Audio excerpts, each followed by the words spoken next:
F1, Brad Pitt, Jerry Bruckheimer. What more could you want?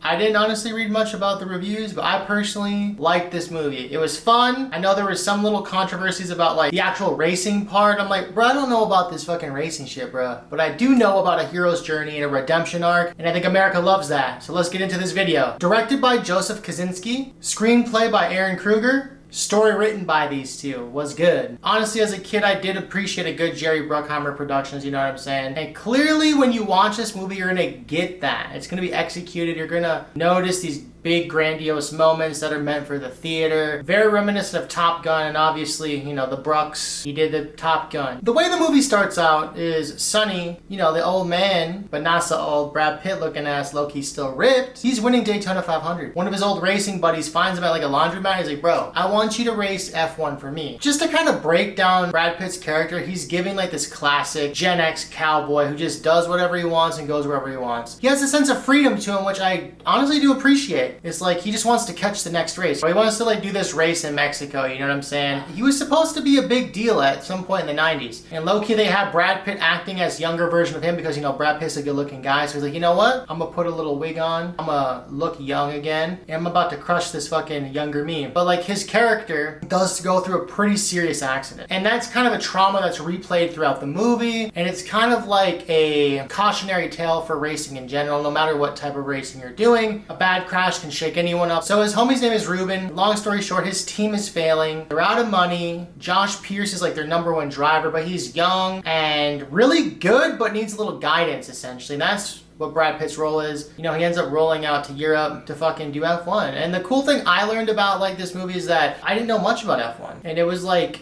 all of these races are filmed in various different locations. I didn't even know it was like a team sport. Obviously you got a couple racers and then you got your whole crew, which I kind of knew like that was part of the team, but I didn't know you had to have multiple racers doing all these laps. Definitely a novice when it comes to any of this. But as a movie guy, let's just say it was a fun dynamic. The old dog teaching the new dog some new tricks, bro. Even Josh's mom was like, yo, he's not that old. And like Brad Pitt raises up the young guy's mom. Before we get into my thoughts about this movie, let's break down these characters. Brad Pitt is Sonny Hayes. Dams and Idris is Josh Pierce. Carrie Condon is Kate McKenna. Javier Bardem as Ruben Cervantes. Tobias Menzies as Peter Banning. Kim Bodnia as Casper Smolinski. Sarah Niles as Bernadette Pierce, Will Merrick as Hugh Nickleby. Brad Pitt's fits in the movie are like low-key immaculate. They're not necessarily my style, it's something I wouldn't wear, but like they make his character pretty rough around the edges. And the thing I wanted to note earlier is that when he finished his Daytona 500 race, this is how you knew that he didn't really care about the money. They were trying to give him like a rollie, they're trying to give him the trophy to hold, but he's like, I just want the check, and he was out. That's when he meets up with Ruben. He is really cocky when he first gets onto the track. He fucks up a car. And the biggest thing when it comes to this racing, he understands like he's got this opportunity, something he blew in the 90s. And at first, obviously in a movie like this, there's heads butting, two egos, young versus new. And then eventually gets to a point where they start working as a team. But the thing I want to point out as they're working as a team is that they definitely are doing things not by the book, but technically by the book. Like, you know what I mean? They're skirting that gray area when it comes to racing, you know, creating debris on the track, all sorts of crazy things I wouldn't even think of, you know, and even like the F1 commentators are like, yo, what's good with this guy, right? It gets to a point when they start winning after some trials and tribulations. Then the young man decides to like pull a cowboy move himself, and he gets into an accident. It's kind of sad. He doesn't get too harshly injured, but Brad Pitt's character definitely is taking over as like the leader of the team. He starts winning, people start knowing his name, the punk rock attitude is brought into F1 racing, and more importantly, an older man in his late 50s, early 60s can still have a comeback story, and that's what this movie is all about. Personally for me, I feel like as a 30-year-old, and probably when this video comes out, I'm gonna be 31.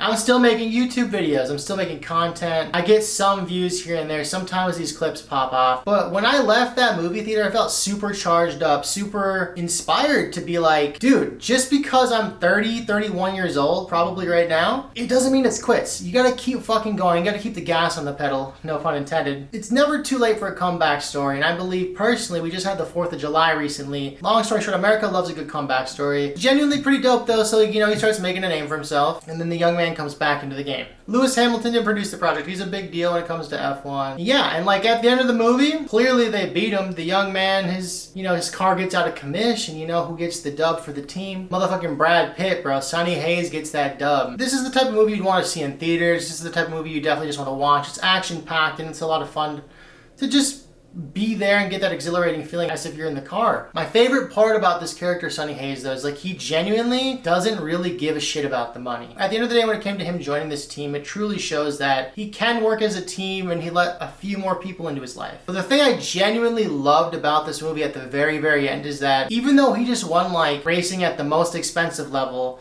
and probably the highest level, he's about to dip out once again. And he says, I'll see you down the road. And he goes to Baja, Mexico anyways, and he does that fucking race. He just does it for the love of the game. He doesn't care about the money. He loves to race. The thing that stuck with me the most is that everything else is just noise. Just lock in and get the job done and do it for the love of it. And that's why this movie fired me up. If you like this movie, make sure to like, comment, and subscribe. And until next time.